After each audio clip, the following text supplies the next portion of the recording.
Yep.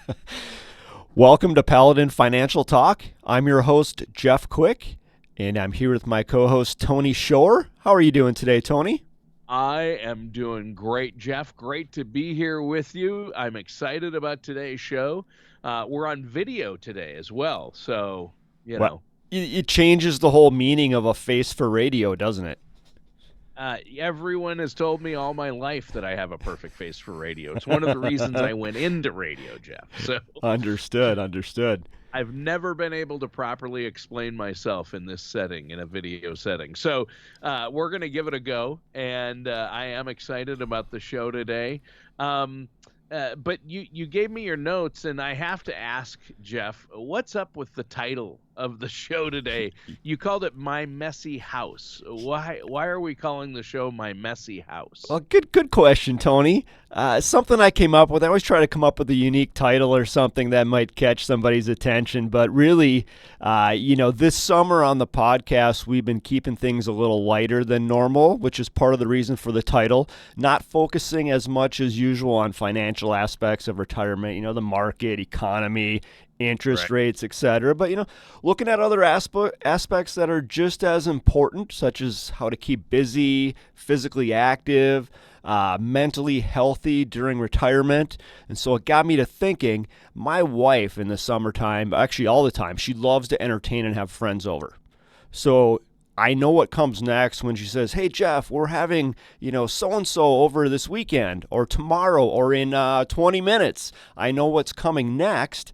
And she's always concerned that the house is messy, right? Does your wife have the same concerns? Oh, yeah. We can't have people over. You can't have a friend over. The house is a mess. Correct. So she loves to host. And if my wife determines that the house is messy, that means not only is she going to be cleaning, but I'm going to be cleaning as well, which I do not enjoy. So I always tell her, this is a quote, and it's a messy house, I tell her, is a must. It's going to separate our true friends from other friends. Real friends are there to visit us, not the house. They don't care if it's messy. Okay. So does that get you out of cleaning the house? It has not worked yet, Tony. Has not worked yet. Open to That's what I thought. suggestions. It's a great quote. That's a great line. Real friends are there to visit you, not the house, not a clean house. But that hasn't worked on your wife yet. So, No, it hasn't worked at all. no. Yeah, I figured that. I figured that. So, what do you want to talk about today besides your messy house? Really, Tony, again, it's a softer topic here, but the first thing that I do when I meet potential clients is I want to learn more about them on the personal side, talk a little bit about what their ideal retirement looks like, not their 401k balance or their IRA balance, but what they picture themselves doing during retirement. As you can imagine, everybody has different goals to some degree, but inevitably every one of them says they want to spend more time with family and friends. So I wanted to share a few ideas about making and maintaining friendships during retirement. Well, absolutely. And I think that friendships are such a critical aspect of our lives, obviously. And I know retirement can present new opportunities in that area, but also a lot of challenges as far as maintaining friendships. So let's dive into this. Yeah, absolutely. First off, I think it's important to acknowledge that retirement, it does bring about significant changes, especially in your social circle. Many of us lose our daily interactions, obviously, with colleagues, right? We're no longer working. We don't see those people each and every day. We have more free time on our hands. Some people relocate or winter somewhere else. Friends move and relocate. You may retire before or after some of your friends, so you lose some of those commonalities. So it becomes a little bit more challenging to stay in touch with people that you care about. Right.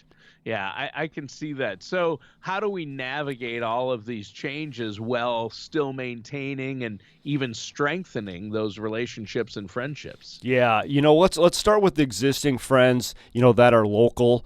One effective way to stay connected with our existing friendships is, schedule regular meetups or outings, coffee, walk, exercise. Maybe you attend events together. Those commonalities may be sporting events or concerts, things of that nature. Create a routine, maybe weekly, monthly, annual get-togethers that you can commit to, and you just know those are on the calendar each and every year or on a regular basis, so you're able to maintain these friendships and build consistency and again just maintain that relationship you've worked so hard to form over the years. What Sure. what types of things do you do, Tony, to keep you busy and keep you engaged with your friends? Well, you know what? I like to go to concerts. A lot of my friends are based on my interest in music. And so I have different friends that like different genres of music. So going to concerts is one.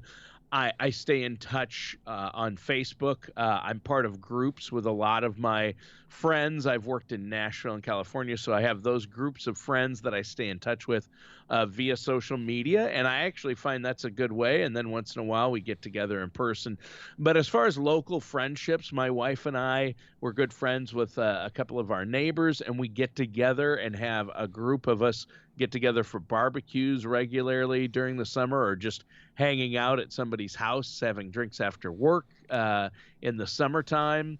In the winter, I find it's harder to maintain those friendships and stay in touch with friends. Everybody kind of stays in. Sure. But in the summer, it's getting out and doing activities, going to events with friends like the state fair. We're always getting together with other couples of ours and doing something like, oh, let's go to the state fair together or go to a winery or, stuff like that. Sure, sure. Yeah, I have next weekend actually. I have some old colleagues from a prior employer that we go on an annual golf outing, and that's coming up next That's week. fun. Yeah, so we're heading up to Craigins. We're gonna play, 5 or 6 rounds of golf in 3 days. So be nice to get back together with them. My neighbor, we do have a monthly poker tournament that we do only in the winter months. So it's a way to stay That's a together. great idea. Yeah. Yeah, so that's fun when it is wintertime and it's a little more difficult. And then of course we just had 4th of July. That's a great family get together for us. 40 to 60 of my Oh, wow. family members, yes, cousins, nieces, nephews. So that's always fun as well. The family rebellion, as I call it, or family reunion, some people call it. But yeah, we just had a family reunion. Not quite that many, maybe 25, 30, so a little smaller. Yeah. But yeah, whereas you go golfing with friends, I go to concerts or record shows with friends because we kind of our hobby is music for a lot of my personal friends, and then for my wife and I, it's other events. But that's a great idea, and it's fun to get together with friends during the winter to play cards because you can do it inside. Yes. That's fun. I never thought of that. I'm not much of a poker player or a card player, but that does sound like fun. Maybe a game night, right? In the winter, you could have game nights. Absolutely. And just so you know, Tony, the poker is strictly for entertainment purposes only. Yeah. Want to make that clear. Yes. No. Hey, kids, no wagering. Remember, kids, no Exactly. as Letterman used to say, remember, kids, no wagering. That's correct. Now, what about friends who are out of the area who aren't local? Yeah, you mentioned some of them already, and communicating with friends really all across the world has become a lot easier. Thanks in part to technology, right? It's easier than ever to stay connected with FaceTime calls, right? Social media. You mentioned some group chats that can help bridge the distance and keep those friendships going. I'm not a huge social media guy. I do partake in it a little bit. I don't particularly enjoy it. What types of things do you do? Do you enjoy social media? You know what? I really enjoy Facebook. I don't enjoy aspects of social media, but I find like people who complain about it, like, oh, the negativity or people arguing politics. Well, I'm part of groups that are mainly centered around music or my hobbies. So you can really avoid that or staying in touch with high school friends.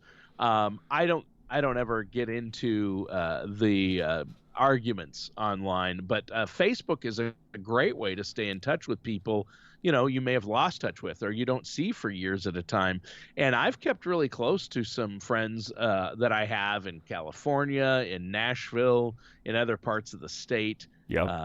I really have kept in touch with a lot of the people I worked with in radio in Nashville. So I enjoy that. And then when I get a chance to go down there and visit, we all get together in person. So that's kind of fun. Yeah, that's fun. I do have Facebook. I'm not a big poster. I'm more of a what you call it, a voyeur or I A snoop. reader, yeah. Yeah, I like to see what other people are up to. Sure. I'm not big at posting my own stuff, but I do enjoy being able to keep up with them that way for sure.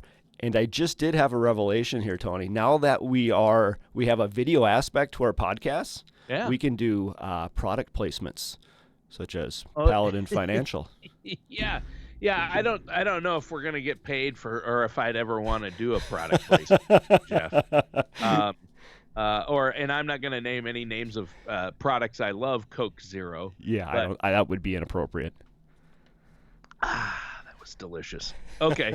Um, now I expect a free case of Coke Zero to show up on my doorstep. We'll see what happens. Yeah, we'll Don't see. don't hold your breath, as I would tell my children. No, yeah, don't hold your breath. That's what you tell your kids. Yeah, Don't hold your breath. Daddy, can I have a pony? Don't hold your breath. I can just hear you, Jeff, saying that. I say it So often. these are all great ideas. So what else? That's a great way to keep up with friends that way. But what else can happen when you relocate or things change? A lot of my friends currently, or people I spend time with, are through my children and their activities, right? Parents of my children's friends. That obviously may change at some point when we don't have all those scheduled events to take place together. So at some point there may be some opportunities to make some new friends, right? If you relocate or change locations, people's interests change and so forth. But making friends in retirement can also be fun. Joining new clubs, right? Organizations, finding things to partake in the community. Volunteering are some great ways to meet some new people.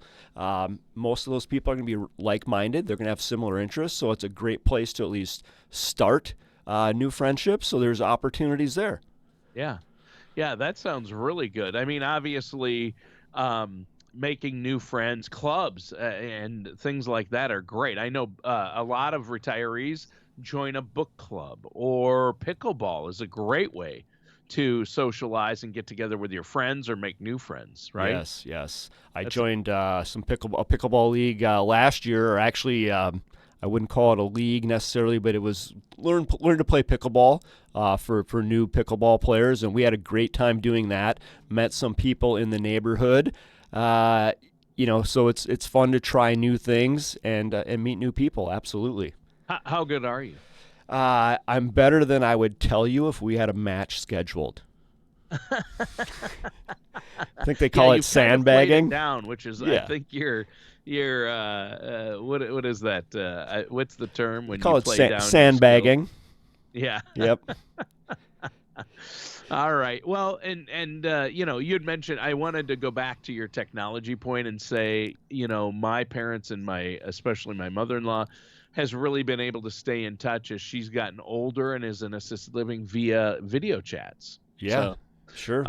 that's a great thing. But obviously, clubs and organizations, that's huge. Obviously, through church groups, there's various groups at people's churches that allows you to stay involved, especially as a senior. You can volunteer.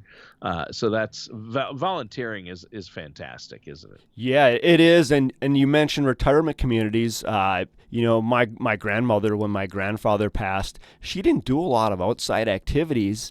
And when he passed away, she needed to reach out and meet some new people. And she really loved the adult living community that she was involved in. She started playing in the choir. She played the what do they call them, the triangle. So she got involved in some different stuff and started to branch out more. And I think she honestly was a little bit disappointed she hadn't done that earlier, when she learned to make new friends and get out there and try new things. So it's a great opportunity.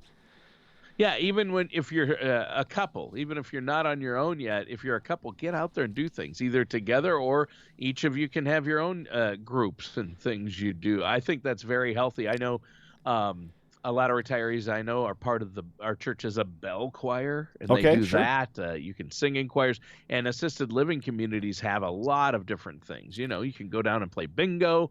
every other afternoon, and they have live music. So a lot of these senior living communities and assisted living centers have a lot of great communities. But again, it's on you to get involved, right? Well, absolutely. Building friendships, especially in retirement, it can be challenging. It does take some time to do. It's great to fill your social calendar, cultivate those new relationships, and just continue on. You can learn for your entire life. You don't have to stop just because you're retired. It's a great time to try new things and meet new people. Yeah, I would agree. And I think that, it's really, you can give back to the community if you volunteer. But again, you have to put in the effort, right? Absolutely. The other thing, these friendships, they can be with different groups of individuals. You don't just have to be with people your own age. There are a lot of younger people looking maybe for mentorships. Maybe you had a past professional career.